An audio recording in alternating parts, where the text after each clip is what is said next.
2, 1. This Hangout is live. All right, that sounds good. I like the sound of that. Hello, everyone, and welcome to our valedictory Hangout for Living the Dreams, Digital Investigations, and Unfettered Minds, a.k.a. University 200, Inquiry in the Craft of Argument, a.k.a. Thought Vectors in Concept Space. Did we ever come up with any other names that we wanted to apply? Polite ones, I mean. Best class ever. I second the nomination. I mean, do we have any other candidates? It is live. All right, that sounds good. I like the sound of that. Hello, everyone, and welcome to our... I'm hearing Gardner again through someone's speakers. I am too. Somebody is on the events page and not in the Hangout, or they've got the audio coming in from the events page. Not sure. But this is as good a place as any to say that one of the things we've all learned this summer, well, I'll speak for myself, I'll use I statements, that's what they tell you, right? Is that, you know, we really were putting this airplane together in flight. There are a lot of things that we mastered well enough to get stuff off the ground and up in the air. I am sure that a second time through, everything will be more elegant and refined and snicker snack, as we say, technically speaking. But I'll always remember the kind of, hey, let's put on a show and almost the improv part of this experience. I personally think that that was part of the fun, although it may not have always seemed like fun to people in the middle of it all.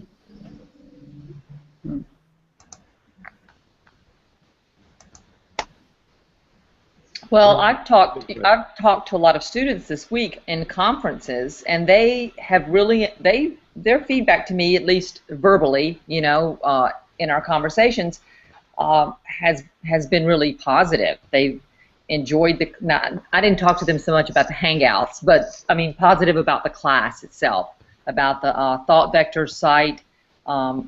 You know, they said that it took a while to get used to it, but once they understood how to navigate that, they really liked that. And the blogging assignments, the concept experiences especially, they said they enjoyed. So, and then somebody had tweeted asking us about the concept experiences and how, you know, what drove that work. And I know, Gardner, probably you were the one that had that. But I think that's something, you know, Jessica and I worked on one about Facebook, and my students really liked it too. So I think, you know, there's a lot of stuff here that we can think about, you know, as we talk about doing this again, because the feedback from the students, at least, you know, preliminary stuff that my students told me was that they enjoyed certain aspects of the online component, and they enjoyed some of the assignments. So that's a good sign.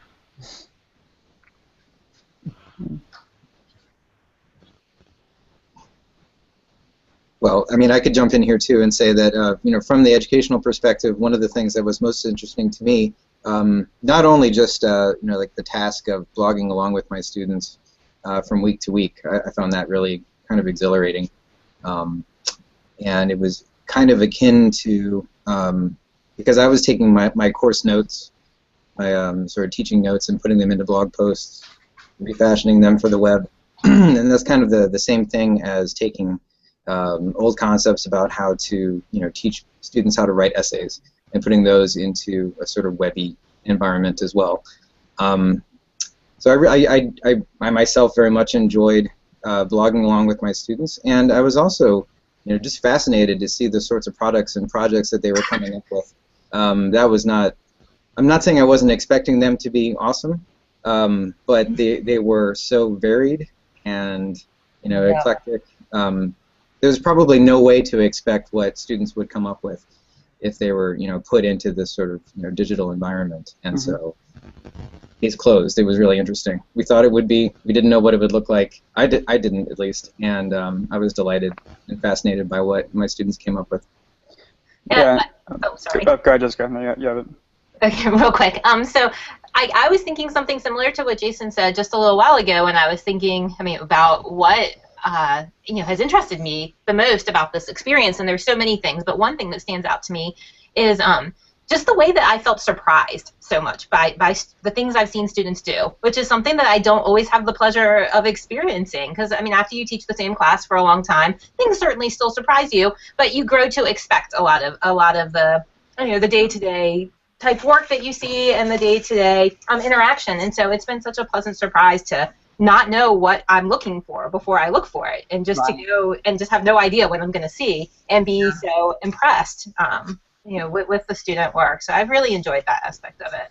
Mm-hmm. Go ahead, Ryan. Yeah, me too, ditto. Bonnie, you want to talk? No, I'm kidding.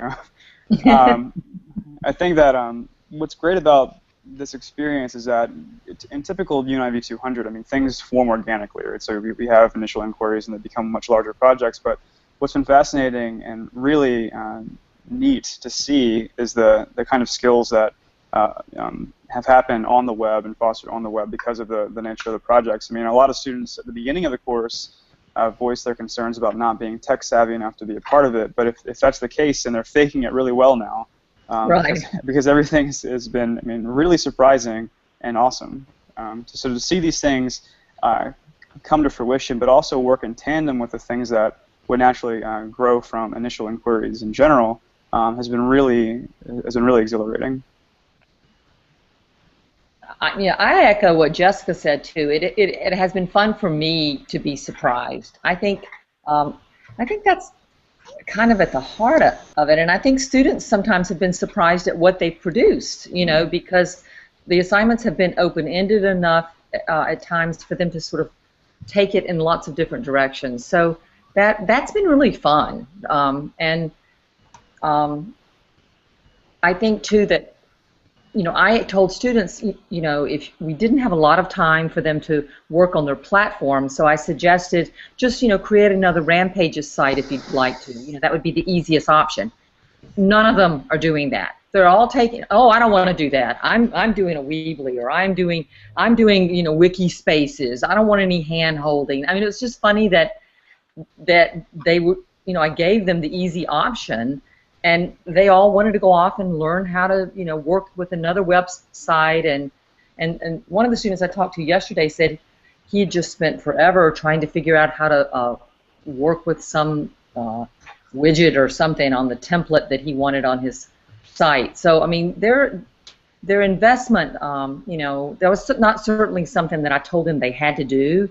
Install widgets on your website, but it's just sort of organically growing out of their work that they want to make. They're interested in making that website look the best that it can look. So on their own, they're sort of trying to figure out. So definitely the next time around, it would be great to have students that are maybe working with the same website, and they can kind of work in groups or have some way to kind of crowdsource questions, about how to do things on the website, or give each other advice. But it's happened so quickly here at the end. But I was really surprised that they didn't take the easy option.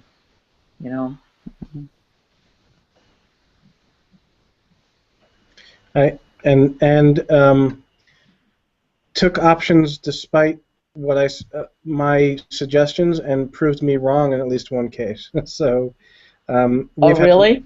Yeah, well, we've had some internal discussion about Tumblr, and maybe because I don't use Tumblr enough, and I have all kinds of preconceived notions about what's possible on Tumblr, and one of my students insisted on going with Tumblr, and what I saw, at least in her first draft, and what I expect to see tonight, surprised and delighted me about what she was able to do on that particular platform.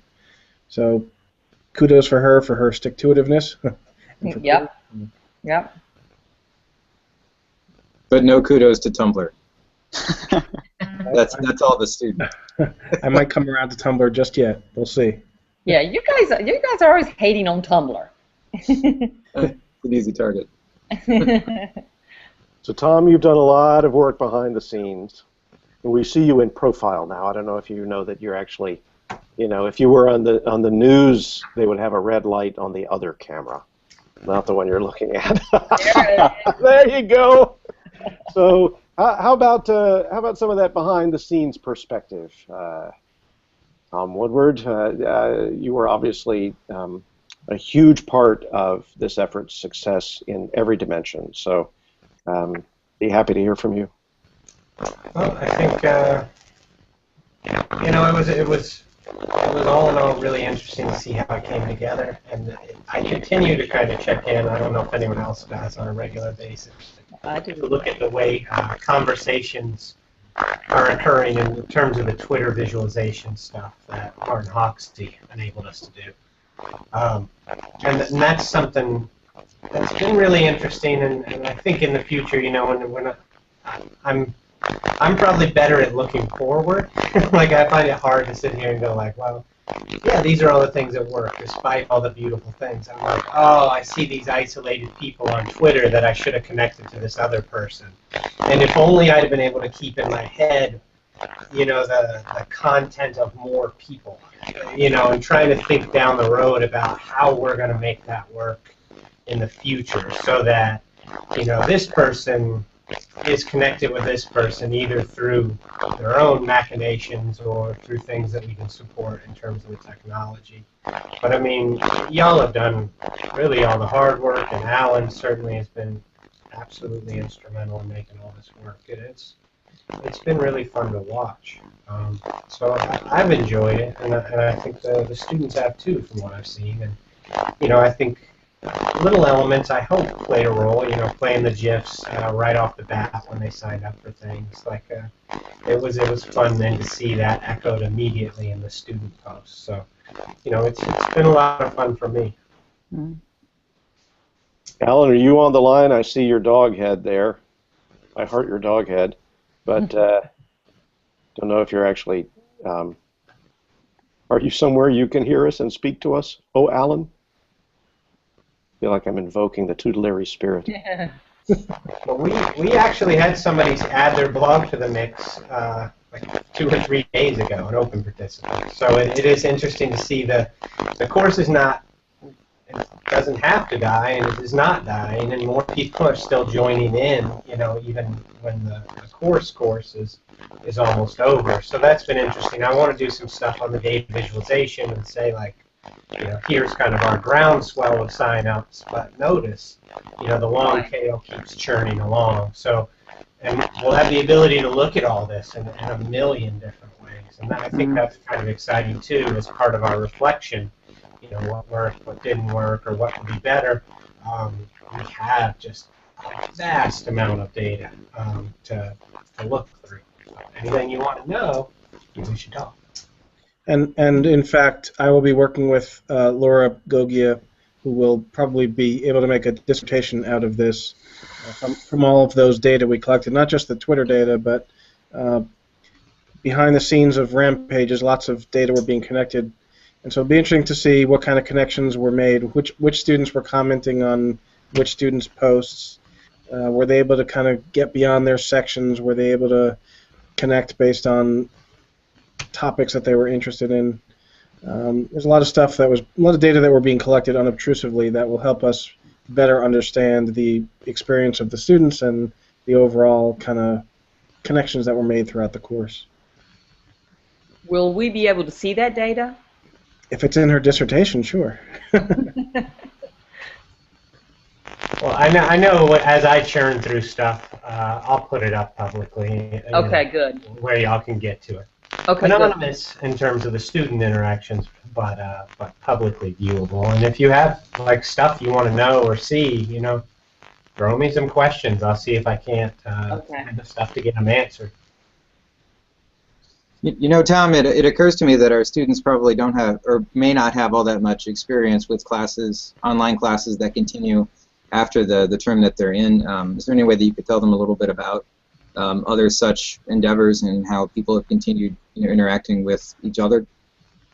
Well, the main one I have experience with is the DS-106 course, and that's, it's really been wild to see that because assignments are student-generated, responses to assignments are student-generated. But, these things, the challenge to the students was find something you're really passionately interested in. And if that's what they did, they may not want to stop writing or aggregating resources or having this conversation, and they don't have to. That's the nice thing here is the resource is theirs. They can continue to post on these blogs. They can continue to build out their project work. They can continue to talk to people about it in a variety of different ways and link them back to their own content. So I think in that way, the sky's the limit. Their interest, energy, and enthusiasm are also the limit. I think if they are passionate about the stuff, and clearly a number of them are, that they don't have to stop. Mm-hmm. And I also saw that you tweeted a few, maybe even a week or two ago, about how Thoughtvectors seems to be, gaining a cachet that's more than just the collected learning space that we've got going here. So that is certainly something that could live on to that Thoughtvectors hashtag on Twitter. Mm-hmm. Yeah, as you see stuff that kind of reminds you of this course, the echoes into your future. I mean, that's kind of what you hope for as an instructor, right? Mm-hmm. As a teacher, that this does live on and that they are reminded of it, and they can help shape what the course becomes maybe next time, and participate when it kind of does another face-to-face, facilitated round. And I think in that way they become much more powerful and instrumental in what the course may be and what it is. Cool. Alan has joined us, and of course, I wouldn't be a professor if I didn't call on him. So, Alan, what's the question? What's the question? What's the question? Yeah, what is the answer? What's the meaning what's of that? What's the frequency, Kenneth? Yeah, 42. So, yeah, my question for you, Professor Levine, is, you were involved in a lot of the technical architecture of the site, but it really, the technical architecture, it seems to me, reflects a certain orientation towards pedagogy, learning generally, who you are as a learner. So if there's anything that you would like to pitch in there about, any way this experience connects to other things you've done, or anything that you see that's happened here that extends part of that conversation, just say some Alan stuff. I don't need to prompt you to be the cog dog. Rock my world. I guess in the beginning, because I've taught a couple of these courses and been involved with them in a way, and they're unique, and so you never did it before, so I was kind of curious about that experience, but also the onboarding is always a bit of an unknown, and the speed at which a good number of students got going in the course was really impressive to me. I thought so too. Yeah. And and not just the functional parts, but the parts that were kind of maybe not somewhat playful, but also people kind of mixing the stuff that was that's on the syllabus, I have to think about it, but they were pulling in their other interests, and I think Tom already touched on this, the fact that with a lot of these cases, it seems like students finish the course, they're done with their blog, and the last post they write this week is the last one that's on there. And I've seen it happen a lot with DS-106 too. Not everybody carries on with it. So I'm kind of anxious to see the bit of that afterglow, I think, that you guys were just talking about. And I guess the moment I loved this week was like when we got like a porn spam tweet in the Thoughtvectors tag. At first it's like, oh gosh, you hate that. You just cringe when you see it. But I always remember this quote, and I tweeted it from Clay Shirky that he wrote back in 2005, and he said, "Social media is stuff that gets spammed." And and then of course I blocked. Probably a lot of people blocked that account or reported it. But that's the reality, and I think that's the beauty of this open teaching, is that there's a lot of emphasis about us wanting to provide safe, protected environments, and that doesn't really prepare anybody, because they're going to hit spam and nefarious things out there, and so a little bit of that experience, although it makes me cringe, and I actually looked at the tweet and it's like, oh my god. And then it takes you down the whole rabbit hole of learning about the future of humanity. So that's what you're doing. And so I have to admit, I haven't really kept up. I mean, the amount of things coming out of the course and the students working on their projects has been super impressive. And that's a direct reflection of you guys. I mean, I mean, this is probably brand new to everybody in this call to do this kind of experience. And also, it's grueling. I know that bit of trying to follow and give constructive feedback to 25 students. You say, like, you know, how can anybody do this, like, for 5? You can't do it more than that. Yeah. But it means a lot, you know, and I don't think you can have a kind of a rich open online learning experience without that kind of dedication from both teachers and participants. Otherwise, you just get the factory, you know, canned stuff that all the media are raving about now, and that's not interesting. Yeah. Yeah. Just put an interesting piece of data up on our internal chat. 2,736 posts aggregated. Right. And those, you know, those posts, nothing's ever consistent. You know, you don't point to every one of those and say, "Wow, that's the high point of human capability." But I can tell you that every one of those posts represent some thought and effort, and many of them represent thought and effort beyond what one would typically see as a kind of a daily participation. So, and a number of those are also in the open participants. So I'd like to take a minute to thank the open participants, even those who just did a drive-by, even people who just contributed 1 or 2 posts. Those were often quite important. Certainly, I know the instructional team was buoyed and encouraged by that, and I know that a number of open participants, Bonnie was blogging about this in her very eloquent valedictory blog, that you actually reached in and you helped our learners, all of us. We are just so grateful that you were able to do that, and look what our students have learned. Learning out loud, as John taught me to say a few months ago now. You know, we think about this as, oh dear, I'm out in the open, everybody can see, but what can just as often happen, perhaps even more so, is that you find out that what you have to say is of interest, and there are a lot of people who want to make sure that you are empowered to be able to do that. So, you know, that's the other side of this awful human dilemma we are born with. We've got the spam, and then we've got these folks who are really about that final image in Bonnie's post, those hands. I have to say, Bonnie, that was so moving to me, and it's certainly been my experience as well. Well, thank you. What a peak experience. The image came from a student who said about an assignment about Twitter, you know, reach out your hand and you might get 5 more. I just thought it was beautifully said by my student, and it was a great image for the course. Yeah, and it's not something that you always experience as you try to get your work done and you try to push ahead, but it has been certainly the experience of being on this team with you all. I'm really grateful for your willingness to let the new guy come in and muck about, try to do this crazy thing where we get the heavier than air machine up in the air. We've had so many moving parts, and in both senses of those words, of the word moving. But in addition to the open participants, I would be remiss if we didn't thank our librarians, who really pitched in some extraordinary ways. And we now have those resources, and I'm just so proud of the way they were able to be present in those videos, especially. So grateful to the Writing Center, the advisors, the Campus Learning Center, I mean, and all the people who are helping to make this thing go.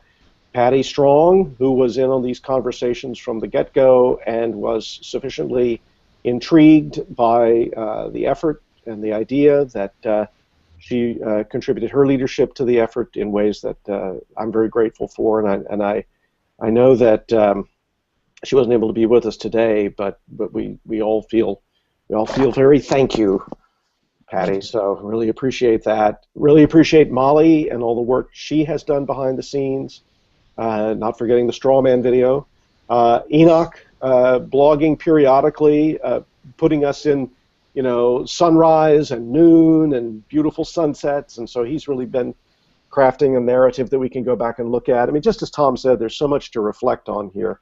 And we will be going out and talking about this experience. We've been reached out to already by several people who would like us to be able to participate in keeping the conversation going because of the kind of ambitions that the course had. And huge thanks for the participation and the collaboration that Christina Engelbart brought to the table. In many ways, it's the work of the Engelbart Institute, Christina's work, and of course her father's work as well. Very ably represented also by two of his colleagues who sat down with us for some extraordinary interviews, Alan Kay and Ted Nelson. But Christina, thank you so much for all you were able to do, for making the Engelbart Scholar Awards possible. We've really tried to live up to that Engelbart vision the best we can, and you know, it really is like that first flight. Once you've got it in the air, you've demonstrated it can happen. Now let's see what we can do the next time. And at any rate, just thanks to everyone. If you had sat down and sketched out something that would answer Doug Engelbart's vision, I don't think we could have answered it much more directly when he writes, "We do not speak of isolated clever tricks that help in particular situations. We refer to a way of life in an integrated domain where hunches, cut and try, intangibles, and the human feel for a situation usefully coexist with powerful concepts, streamlined terminology and notation, sophisticated methods, and high-powered electronic aids." I think we tried to get all that in, and I'm grateful for the work everybody contributed. Thank you. And if I've left anybody out, please tell me who that is. You left out the internet. Thank you, Internet. But I think it's worth noting, Gardner, and maybe it's subtle, or maybe you already talked about it. I mean, the brilliance of having both Alan Kay and Ted Nelson in there is huge in itself. But I mean, the stark difference between a live conversation and the human presence and being live and that compared to pre-recorded canned Coursera videos is immense. And you know, to me, that is one of the real critical elements. And it comes through. I mean, the same presence happens when people are doing the back and forth on Twitter, but having that real presence in conversation, as we're doing now, we're not going from a script, or I'm not following the script, is really important. And you know, Gardner, how much I always enjoy doing that. And there's a magic of going live. You know, it's not the same, but it's akin to walking into the class where you don't know exactly what's going to happen, and that's where a source of the energy is. Right. Yeah, and Not agree more. And going back to what Gardner was saying, at the beginning of this hangout, things were at times, fairly scrappy between us all. Putting together things and making it all work, and doing this while everything was going on. I think that ultimately this was helpful to the entire experience, and to see the students take to it was awesome. The amount of engagement that happened across the sections was incredible to see, especially because a lot of this stuff was unprompted. Surely at the beginning, and with the assignments that we had, we required this kind of interaction, but a lot of it just came from students wanting to do it, and it was very clear, and it was incredible, and things that aren't easily achieved in any class at all, let alone what we're doing here. Yeah, and to me that speaks to, we designed this course in a sort of connectivist kind of way, and linked to this idea of connectivism is work done by our colleague Dave Cormier about rhizomatic learning. And so I think what Ryan's pointing out is, if you let the experience go kind of where it needs to go, right? That's the rhizomatic metaphor. Things happen and growth happens. If you block the light, if you put a plant in a box, it's only going to grow within the box. We've created an experience, I believe, that was allowed to grow in the directions it needed to grow. But too much in the way in the beginning, you're stunting growth. So to me, we achieved that sense of rhizomatic learning to some degree, and frankly, there's more possibilities on the horizon. So what's the sequel? Good question. James Bond will return. For you, Jason. Yeah. I don't want to ruin it, but Rocky wins again. Woo, I was worried, man. The guy was on the ropes. Well, Adrian, wherever you are. Yo. Thank you, folks. I can't. Yeah. We appreciate it. Yeah. And we will keep thought vectors in concept space going, and we'll see what happens the next time around. It's instantiated in a course. And I believe our students have 10 good hours left, so make them count. That's right. Finish strong, as some of my students are saying. Come on, I love that. The ones who tweet like, "Hey, finish strong." Yeah. Right. Cheer each other on, people. We're all we've got now. Yeah. Yeah. Well, thank you all. Thanks, everybody. Thank Yep. you. Thanks. Bye. Bye. Bye.